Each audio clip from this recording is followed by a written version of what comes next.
Hi, I'm attorney Jim Dodson. When someone suffers a significant brain injury, really one of four classic ways that this occurs. The first would be from a nerve injury. There is damage to the brain cells themselves. Many times it's the neurons or the tissues that make the brain function.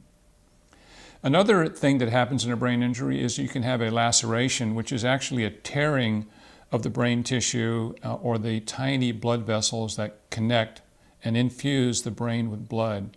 This results in bleeding. The third would be a clot.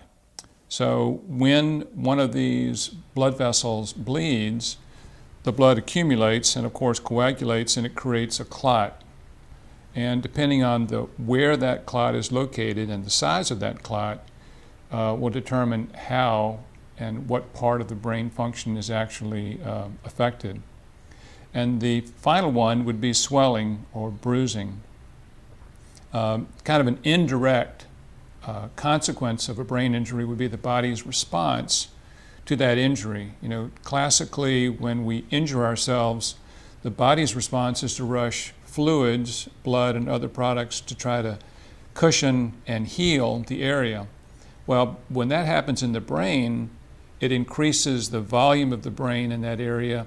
It presses on the brain tissue and many times compresses the brain actually against the skull.